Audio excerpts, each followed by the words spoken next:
Right, ఇక YCP కార్యాలయంలో YCP నేత సజ్జల రామకృష్ణారెడ్డి మాట్లాడుతున్నారు. ఇప్పుడు లైవ్ చూద్దాం. ఎప్పుడైతే ఆధారాలతో సహా ఇచ్చి ఫైనల్ డిమాండ్ పెట్టి ఎలక్షన్ కమిషనర్ల ఫుల్ బెంచ్ ముందు ఇచ్చేసిన తర్వాత వీళ్ళు చేసింది ఈ పని మొత్తం తీసేశారు. అక్కడ నుంచి రికార్డులన్నీ తీశారు, కొన్ని కాల్ చేశారు, మళ్ళీ వైట్ వాష్ చేసి క్లీన్ చేశారనేది తెలిసింది. తర్వాత వీళ్ళకి సంబంధించి హ్యాకర్లను కొంతమందిని పెట్టారంట. వీళ్ళ పని ఎక్కడెక్కడ యూజ్ చేసే హ్యాక్ చేసేది ఒక్కొక్కరికి 5 నుంచి 6 లక్షల రూపాయలు అందుతామంట. ఇవి వాళ్ళకు వేరే సపరేట్ హౌసెస్ తీశారు. వీళ్ళు చేస్తున్న పనికి వేరే నేను ప్రూఫ్ నేను నంబర్స్ తెప్పించాను చూద్దామని. ఎక్కువ పోస్టులు కూడా పెరిగినాయి. ఇంటెలిజెన్స్ డిపార్ట్మెంట్లో 2007లో 10, 16లో 17 మంది డిఎస్పీలు ఉంటే ఈయన వచ్చిన తర్వాత 45 మంది డిఎస్పీలు ఉన్నారు. అఫిషియల్ ఇది, నేను అనఫిషియల్ చెప్పట్లే. అనఫిషియల్ 100 మంది చేస్తున్నారు. 100 మంది ఒక సామాజిక వర్గం వాళ్ళు, లేదా వాళ్ళతో పాటు కలిసి ఉన్న వాళ్ళు, లేదా వేరే రకమైన వీటి కోసం ఆశించిన వాళ్ళు, లేదా అభిమానం ఉండొచ్చు. మొత్తం మీద ఒక స్ట్రాంగ్ నెట్వర్క్. నేను చెప్తున్నది అఫిషియల్, ఇది ఓన్లీ ఇంటెలిజెన్స్ డిపార్ట్మెంట్లో. అలాగే ఎస్పీ స్థాయి 10 మంది ఉన్నారు. ఓకే, ఎక్కువ డిఎస్పీ, అదనపు ఎస్పీ. అదనపు ఎస్పీ అప్పుడు 4 ఉంటే 2016లో 3 ఉంటే ఈయన వచ్చే టైంకు ఇప్పుడు 16 మంది అడిషనల్ ఎస్పీస్ 16 మంది, డిఎస్పీస్ 45 మంది పెంచారు. వీళ్ళంతా ఏం చేస్తున్నారు? వీళ్ళు కాక స్పెషల్ బ్రాంచ్లో అంతా వీళ్ళ వాళ్ళే వచ్చారు. వీళ్ళు ఎక్కడ తిరుగుతున్నారంటే మన తెలంగాణ ఎలక్షన్లో తిరుగుతున్నారు. ఆడేమో ఎమ్మెల్యే అని చెప్పినారు, దిక్కులేదు. సర్వేశ్వరరావును గోరి చంపితే దిక్కులేదు. వాళ్ళ గురించి ఏం నిఘా రాదు. సంఘ విద్రోహ శక్తులు ఎక్కడైనా చేస్తే రాదు. ఇసుక క్వారీలు అయితే తెలియదు, ఇంకా మట్టిని ఎత్తకపోతే తెలియదు, ఇంకోటి మోసాలు చేస్తే తెలియదు. వీళ్ళు చేసే పని అంతా ఎక్కడ ఎన్నికలు ఉంటే బహుశా భారతదేశంలో ఎక్కడున్నా పోతారేమో నాకు తెలియదు. ఒకవేళ చంద్రబాబు నాయుడు గారు పొత్తు పెట్టుకోవాలని మెడలు ఉంచాలనుకుంటే అవతల పార్టీ కానీ వాళ్ళంతా వినకపోతే వీళ్ళు పోయి వాళ్ళ వీక్నెస్లు కనుక్కొచ్చి ఈయన ముందు పెడితే చేస్తారేమో, బ్లాక్మెయిల్ చేస్తారేమో తెలియదు.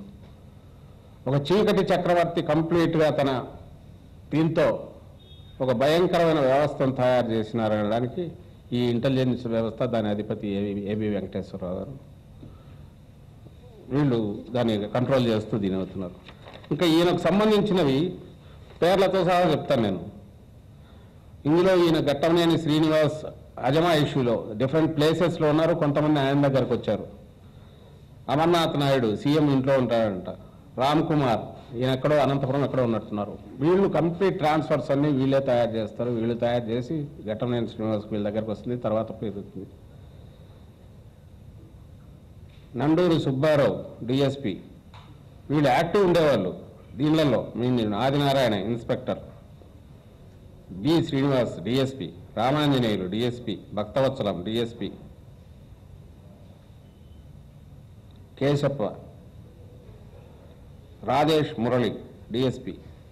ఇతను ఎక్కడో ఒంగోలు ట్రాఫిక్లోనే ఎక్కడో ఉంటాడంట. వీళ్ళకి అసలు పనులు ఉండవు, ఏముండవు. వీళ్ళు ఎంతసేపు ది రిపోర్ట్ డైరెక్ట్లీ టు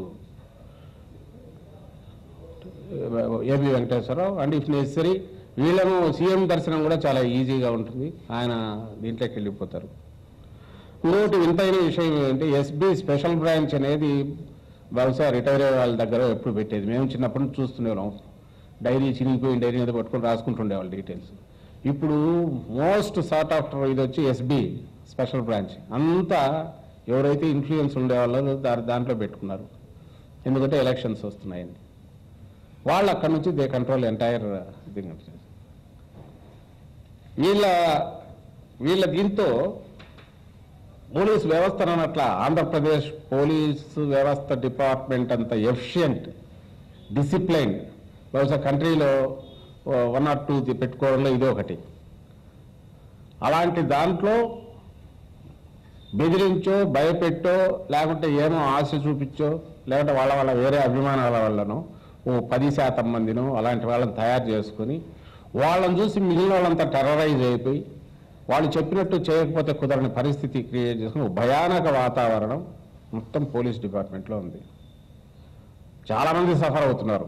చాలామంది చేయలేక వీఆర్లోకి వెళ్ళిపోతున్నారు, లేదా వీళ్ళు పంపిస్తున్నారు. కాబట్టి ఎవరన్నా పొరపాటు ఏదో డిపార్ట్మెంట్ అంటే డిపార్ట్మెంట్ అన్నట్ల ఒక వ్యక్తి ముఖ్యమంత్రిగా ఉన్న వ్యక్తి ఆలోచన దీన్ని బట్టే ఉంటుంది. మిగిలిన కూడా ఆయన ఆలోచన ధరలు తట్టే నెక్స్ట్ వాళ్ళు ఉంటారు, వాళ్ళని బట్టే పోతారు.